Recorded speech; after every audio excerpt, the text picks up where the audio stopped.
ఆదిలాబాద్ జిల్లా మంచిర్యాల, కాగజ్నగర్ నియోజకవర్గాల్లో విస్తృతంగా పర్యటించారు ఎంపీ వివేక్. టీఆర్ఎస్ బలపర్చే సర్పంచ్ అభ్యర్థులకు ఎన్నికల్లో గెలుపుపై సూచనలిచ్చారు.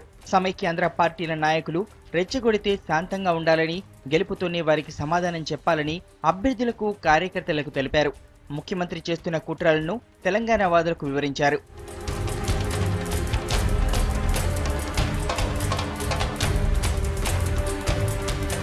ఇటీవల అనారోగ్యానికి గురైన కాగజ్నగర్ ఎమ్మెల్యే కావేటి సమ్మయ్యను ఎంపీ పరామర్శించారు. అనంతరం రెబ్బెనలో కార్యకర్తలతో సమావేశమయ్యారు.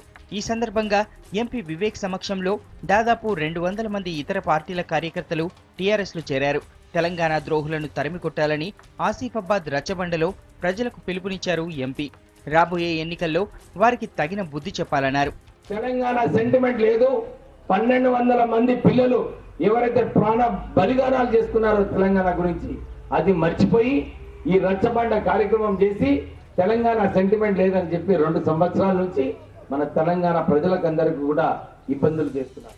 ఆదిలాబాద్ జిల్లాను సస్యశ్యామలం చేయాలని, రైతులు పంటలు పండించుకోవాలనే ఉద్దేశంతో తన తండ్రి గారైన వెంకటస్వామి ప్రాణహిత ప్రాజెక్టును మంజూరు చేస్తే సీమాంధ్ర ముఖ్యమంత్రులు ప్రాణహిత చేవళ్ల ప్రాజెక్టుగా మార్చారని, ఆ ప్రాజెక్టు నుంచి ముఖ్యమంత్రి కిరణ్ అక్రమంగా తిరుపతికి నీళ్లు తరలించుకుపోతున్నారని ఎంపీ మండిపడ్డారు.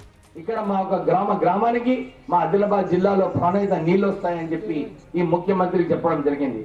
కానీ ముఖ్యమంత్రి ఒక పచ్చి తెలంగాణ వ్యతిరేకి.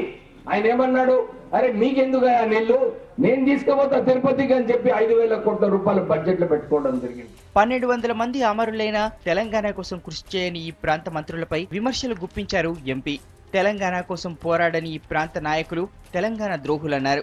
ఇప్పటికైనా అందరూ ఏకతాటిపైకి వచ్చి తెలంగాణ సాధించుకోవాలని పిలుపునిచ్చారు. మన సత్తా మనం చూపించుకోవాలి.